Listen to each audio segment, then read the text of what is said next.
Okay. We are live. What's up, everybody?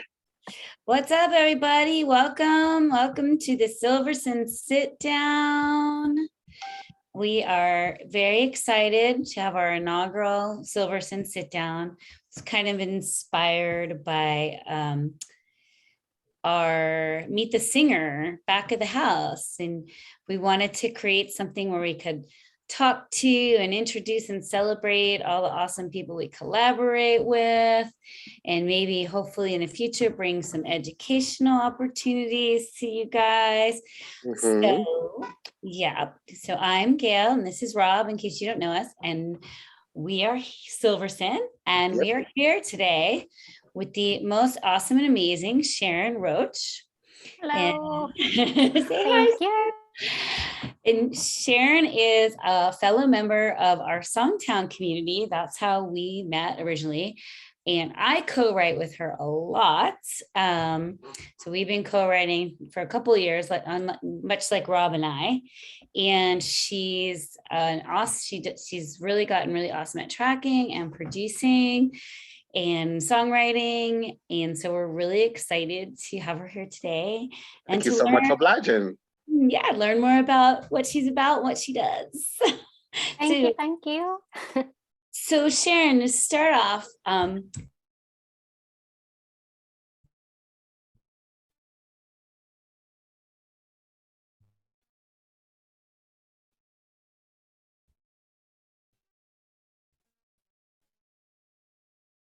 do you want a lot of fellow co-writers also do, like, hey, there must be a reason why you like music so much, or writing, or singing and whatnot. So ever since I was real little, my dad was very musically inclined, played the guitar, and so from a very early age I had a huge array of genres. Like my dad was real big into big bands, 30s, Ooh, 40s. Cool. And then my mom also, she was a huge Elvis fan. So there you go, Ma, shout out to you. So I had just a culmination of a bunch of different, things going on growing up. And, of course, throughout school, I actually played saxophone, was in like choirs, choruses in school and whatnot. And then I really realized about 5 years ago that I needed to pursue this. I really needed to, acknowledge this little tap on my shoulder. So I was, looking around and thought, maybe I should start co-writing. Maybe I should, get out there and see who's out there. And since then, I really haven't looked back, and I'm so glad that I just acted on, what I felt in my heart. So it's exciting. So I'm excited. That's awesome. That's a really good lesson too, like to listen to your heart and follow your gut and all of that. That is so interesting, because you kind of jumped to the songwriting thing on your own, right? And most people, like for me, like I knew that I enjoyed music, I knew I wanted to write, but for a lot of persons, they tend to be like very solo kind of thing. So tell us a bit about your songwriting journey. Did you ever pursue an artist kind of thing, or was it always just, okay, I just want to get better at writing songs? It actually didn't start out as songwriting. I kind of had to like fumble my way through and figure out what exactly it was that pertained to music, because I'm not, I'm like a homebody, people know I like staying home, I'm like, let me just do my thing at home. You too Me too. So I'm not one, I'm definitely not one to be like center stage singing, into the microphone, unless it's maybe karaoke, but that's a different story. So, I knew it was something with music, and I don't know, I just kind of kept fumbling because I knew I didn't like, front spotlight, but I knew I wasn't like, a seasoned musician in, a certain instrument or vocalist. And I kind of I took a step back and I just thought, well, where could I fit in? Like, where could I apply what I'm wanting to do if I'm not a pro in one particular category. And, I kind of like to be in the background. And I thought, oh, well, songwriters can still do that. And they don't have to really be professionals in anything per se. Off the bat, I mean, you learn as you go. So it just kind of, I don't know, I kind of just like stumbled upon it, trying to figure out where I fit in. Right So on. it really was like an outlet for your creativity. Because again, most songwriters do it as oh, I want to be an artist. I enjoy performing. So I'm tired of doing covers. Let me write my own thing.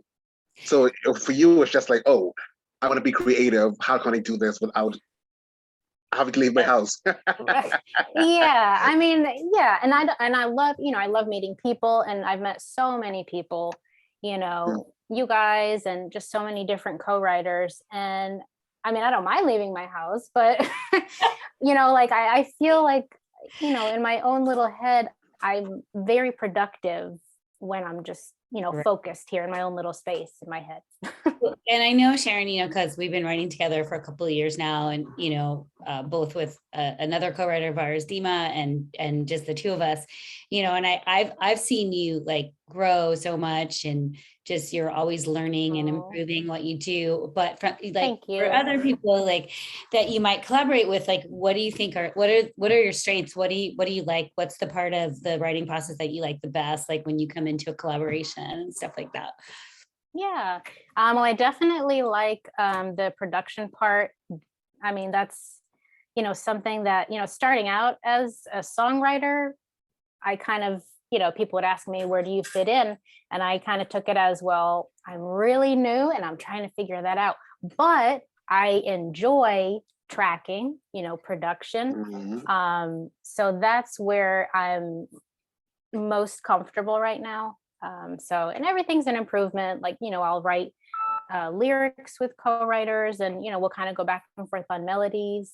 But I feel like my strengths are, doing the tracking, doing the production, and the melodies. So lyrics, I'm there, but working on it. Little by little. It's kind of me. It's kind of me too. Like, yeah. Okay, cool. Yes, I'm the lyricist in the group. I'm on the opposite end of the spectrum, right? Like I'm trying to learn how to do production. You guys are great influencers and teachers for me. Although I have written a lot of melody in the past, but I definitely, fall in the spectrum on the lyric side. But that's what makes great collaboration, right? Like we all are. A bit more before I move on to the question. So where would you say you are now on your songwriting journey? Would you say you kind of mid-level? What's your focus? So we're in Songtown, like Gail said. We all met there, and the group was mainly kind of focused on like writing for artists.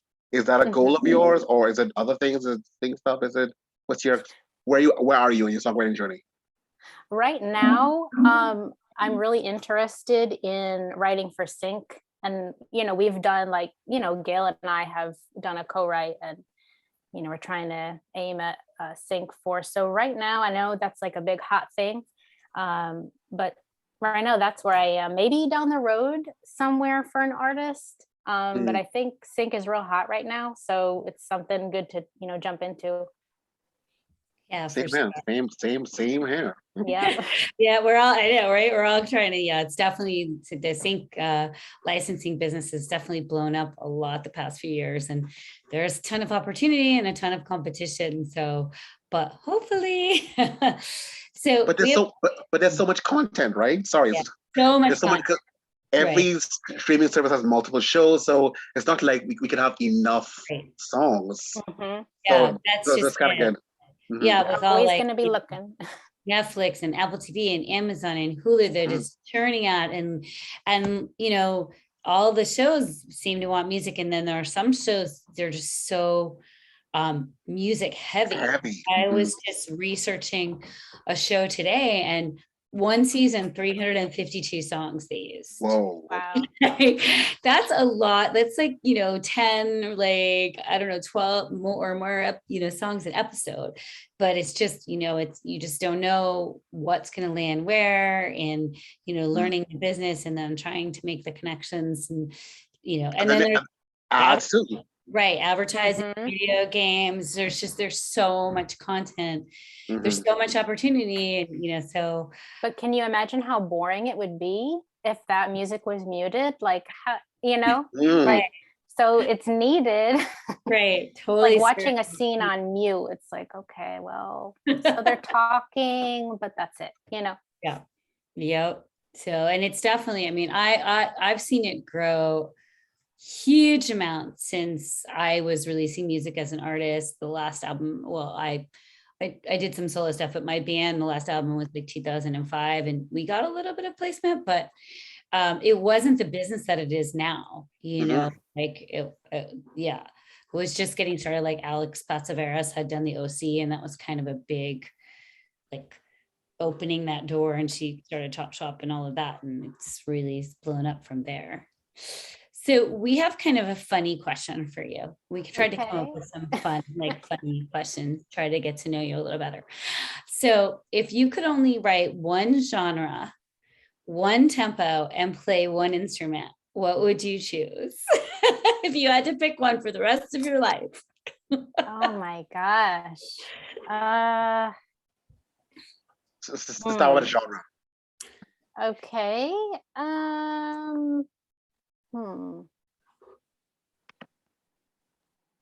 I would say pop. Up. Mhm. Because pop is so broad, right? It's like Right. it's kind of Like cover a bunch of different things. yeah, You have dark pop and yeah. You have pop indie rock, pop. indie pop, punk pop. Oh, okay. Instrument. I don't know. I played saxophone growing up, so I Well, kind of know how to play that. But I'd say when we say play, so okay, you only can write with mainly one instrument. So not I physically play it, but like you have to choose one kind of like, okay, all my songs will be piano songs, all my songs will be guitar songs, all my songs will be sax songs, which would be interesting. I even though I'm not a professional piano player, I would have to say piano. Mhm. I just feel like it could be very versatile. And are you an up-tempo girl or like a down? Are you a I don't ballad know. girl? It depends. Lately, it's been like around 120. I'd say like 110. Maybe mid-tempo then. Yeah, that's it. 110. It's kind of like our desert island like question, right? Like if you could only bring like Hard, yeah. I know. Tough I choices. suck at choosing favorite anything. Is it favorite color? Favorite? I can't like because I like so much. Like I can't. There's Okay, so along the same line of questioning, if you could collaborate with three famous people, dead or alive, who would they be? And when we say collaborate, it could be anything. It could be sing with. It could be write a song for. It could be play with any of that. Play with. Three. Collaborate. I would have to say Shelley Peiken.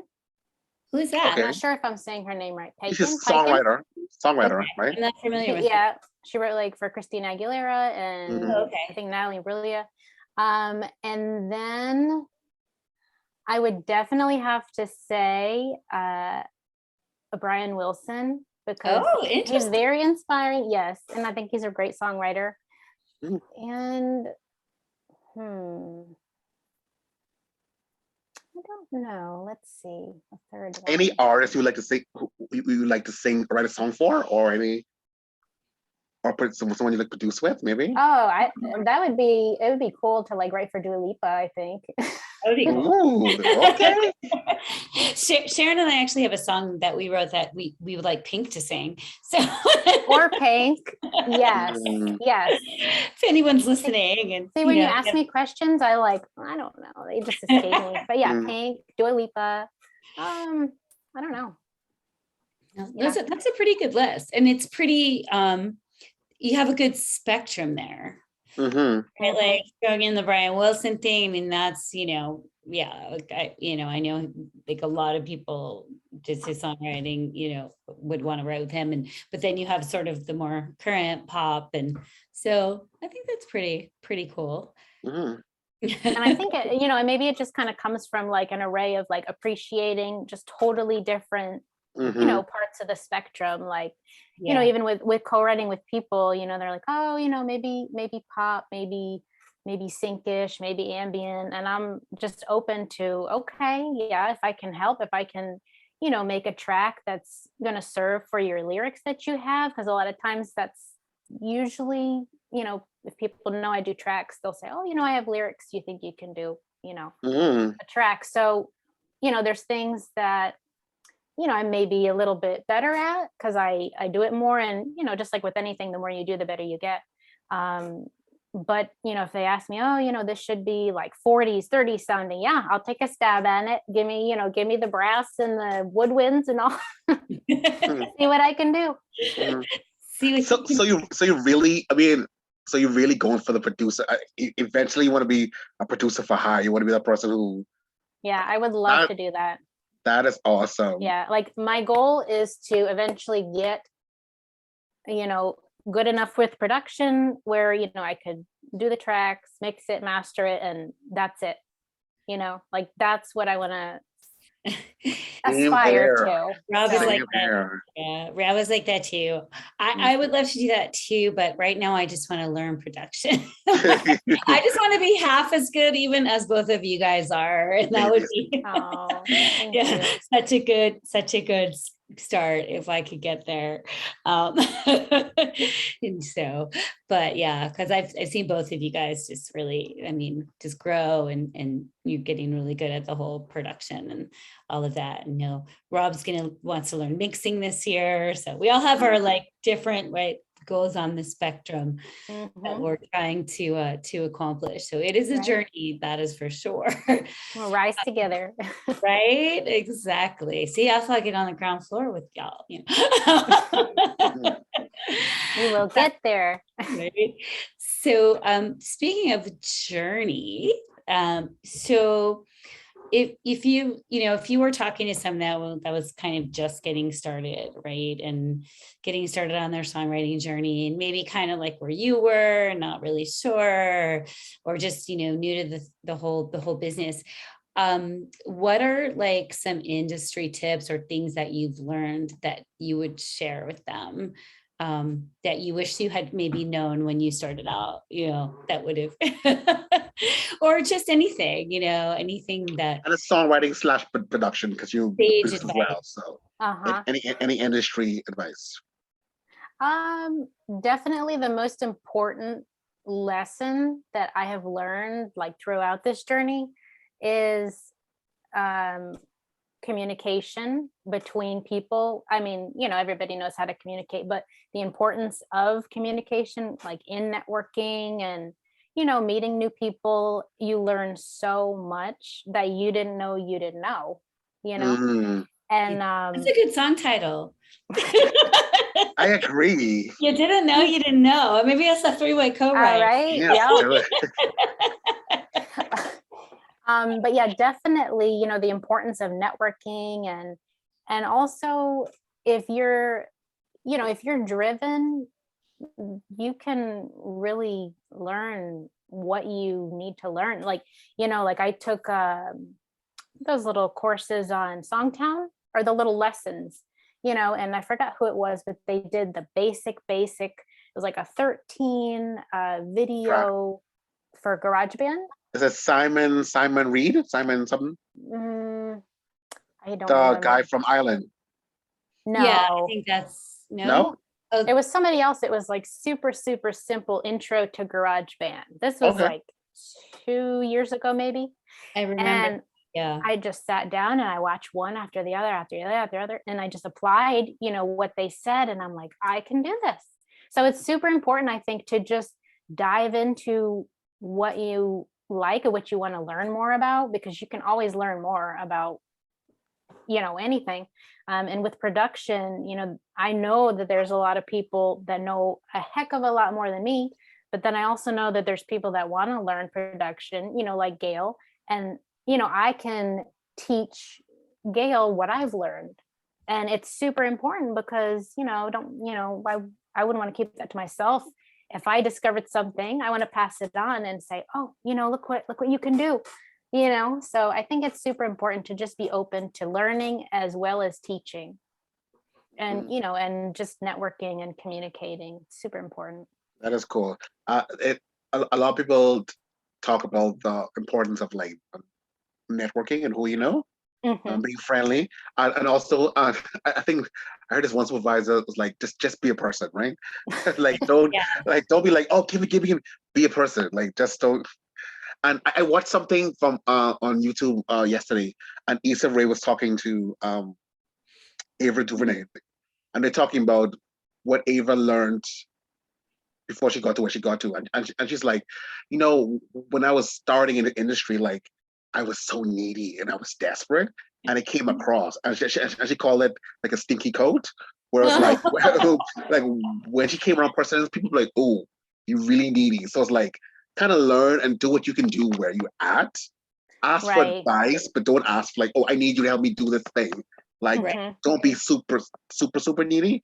It's kind of like just do what you know, where you are, kind of thing. And a network, of course, but don't like be a person.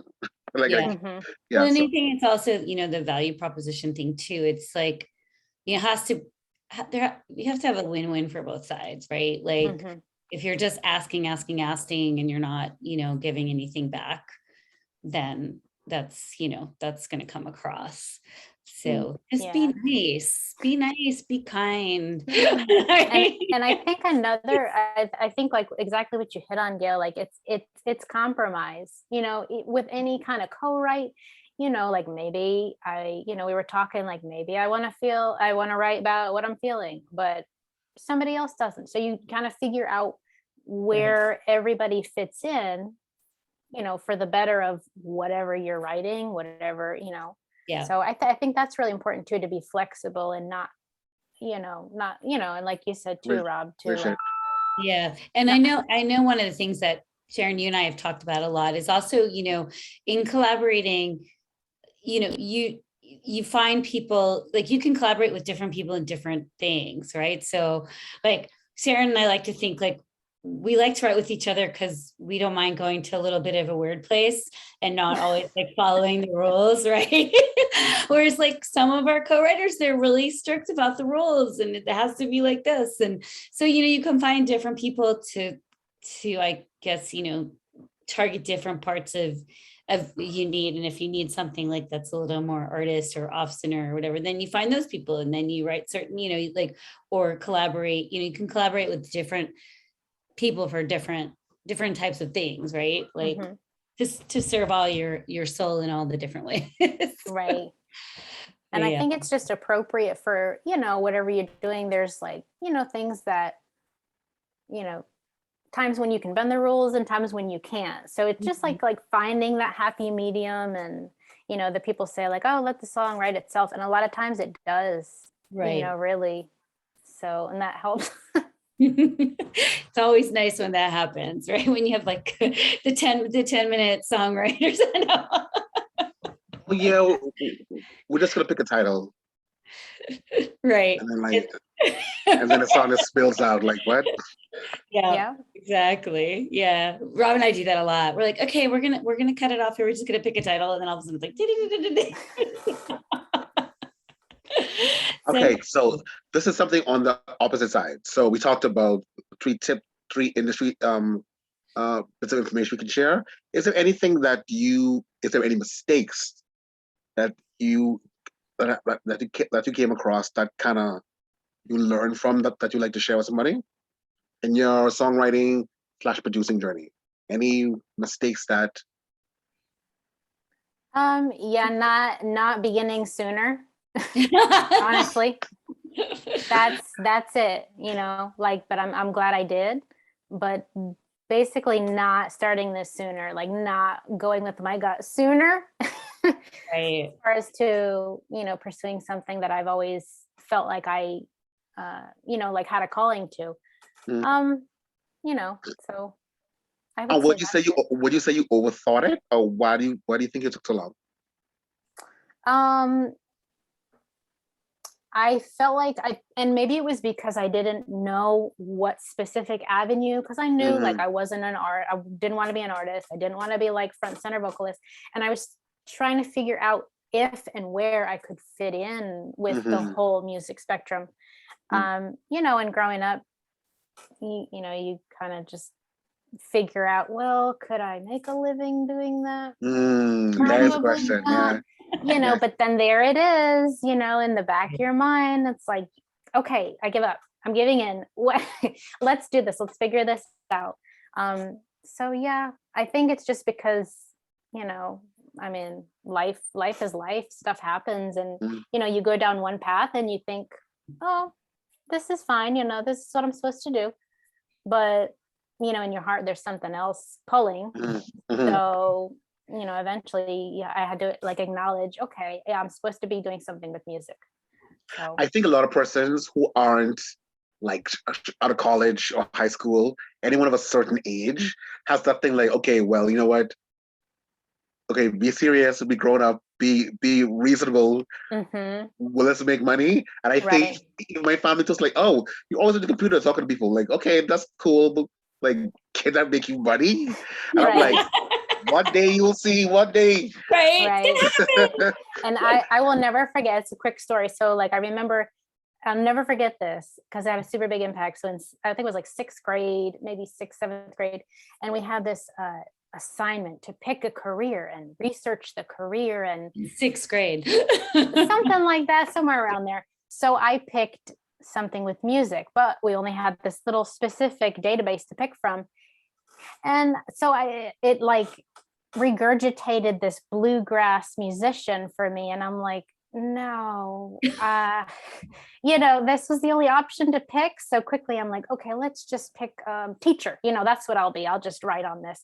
And then, you know, to myself, I was kind of like, no, I don't want to be a teacher, but you know, I felt like, you know, what are these options? They're giving me a bluegrass, like nothing against bluegrass. It's just not what I was expecting. One little, you know, you know, well, so I don't know. It's funny too, because I feel like, especially like in this country and this day and age, like, I don't know, maybe it's getting better in some ways, but like, we don't always get artists and musicians and creative people. They don't really always get supported for that. Right? Like, it's like, oh, you should go to college and you should get this, you should get a steady job, a stable job. And, you know, whereas back like a long time ago, like artists had patrons, like people would pay for them so that they could do their art. Or even I feel like in Canada, like they have this more supportive arts community, you know, where they support, like the government supports people in the arts. But like here, I don't feel like it's, you know, even when you're a kid, sometimes like if you're lucky, you have a parent that really like supports that. But they'll push you towards, you know, something more practical, you know, even though, you know, music and art and all these things are what really make a culture, right? You know, so it's interesting, you know, we are kind of pushed away from that. I mean, I remember one thing I used to say, because I had a perfectionist parents, you know, and I was like, oh, if I could be anything when I grew up, I would be a rock star, but I'd have to be really good at it. Like I couldn't just want to be a rock star, I'd have to be really good at it. But that was, I remember wanting like, so, you know, so my music journey was that this is your night, but it's very different. So, but yeah, I think that's you know, I think we need to encourage people when they're young, you know, to follow their heart and to do what's authentic to them, and, you know, lifts them up. And I think we would just have happier people in general. And fulfills you, right? Because I think you mentioned, Sharon, like, sorry to jump in again, but like for me, I dabbled with like the for artist thing. I wasn't solo, I was in a group, right? I was in trio, turn duo, turn disbanded. But after that, like I didn't desire fame whatsoever. So I had to be roped into that situation. But after it disbanded, there was still kind of like being woken up by songs. It's kind of like, oh, I have to write this thing. And I was kind of like, so what do I do with this thing, right? Can I monetize it? I mean, what else would? And so I stumbled across Sync like 2 years ago as well. But even before that, I joined Songtown so I can get better at it. Yeah. Because I know it wasn't going to leave me alone. So I just wanted to get better. I just wanted to get better at it. Yeah. You know? So you had that tapping too, Rob, right? Yeah. Once it's, I don't know, once it's in there, it's really hard to get rid of it. I know. Like Pandora's box. It really, I was an artist first, and then I wasn't doing much. And so it just stays there. It's like it's poking at you. Mm-hmm. So, well, with that said, we wanted to ask you, for the studio audience, are there any like products, services, or music sources that you like love and swear by, that you use all the time?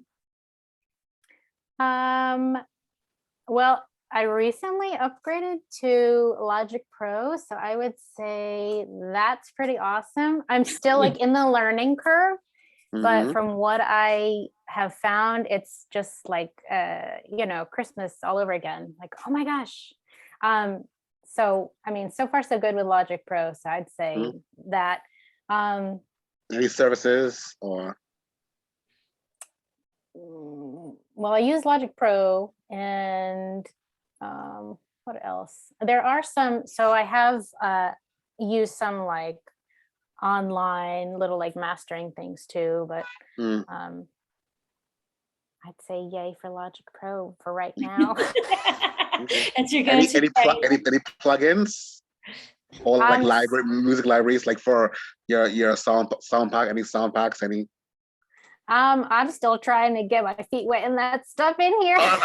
Stuff Logic. Okay, that's cool. You Splice a lot though. Right? Yeah, I do. Not as much anymore. I still have it. I mean, I if I do, I try to, like cut it up, replace it, and see where it fits in.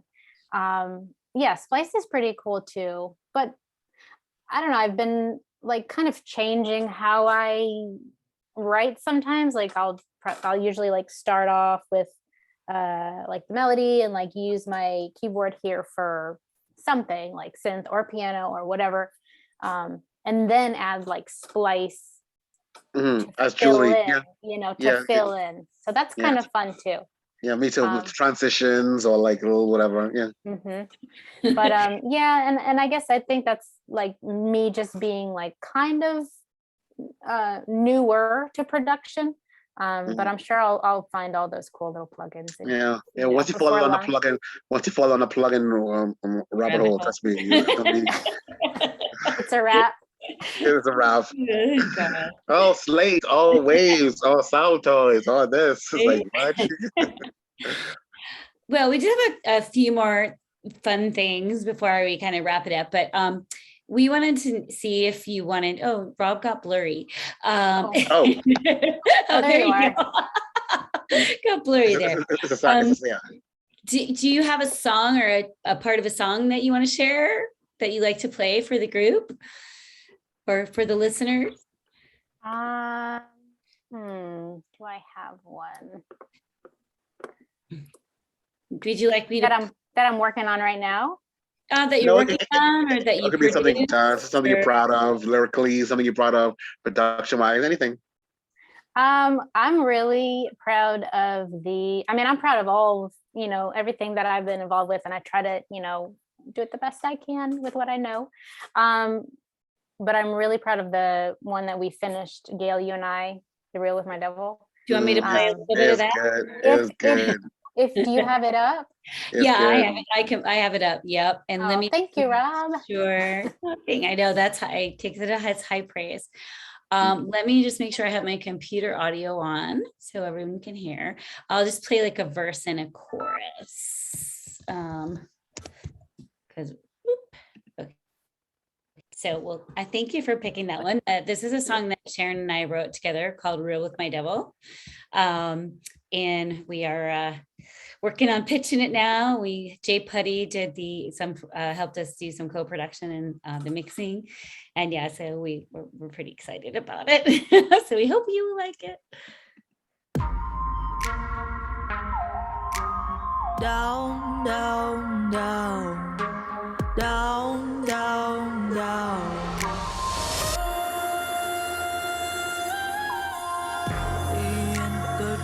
Got me nowhere. Did the right thing, now I just don't care. Used to choose truth, now I'm taking the dare. Now I'm taking my fair share. And I'm going down, down, down. Getting real with my devil. Embracing my dark side. Releasing my inner rebel. Taking on this wild ride. Heading down a level, down a level. Getting real with my devil. Real with my devil. Getting real with my devil.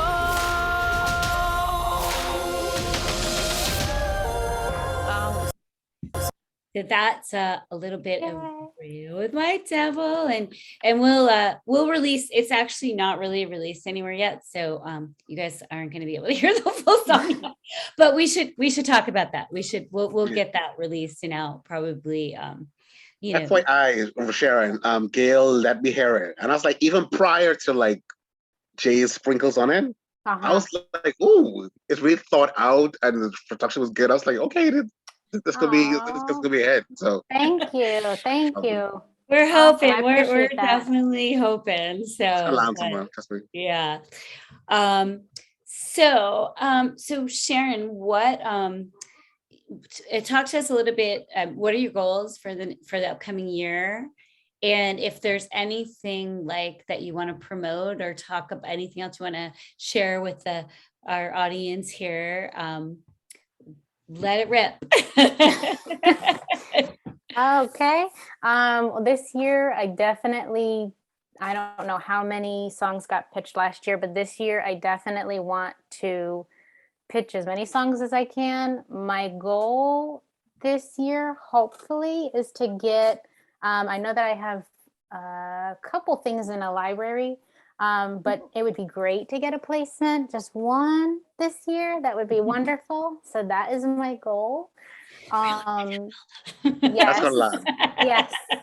And I know that's like a heavy order, but that's my goal.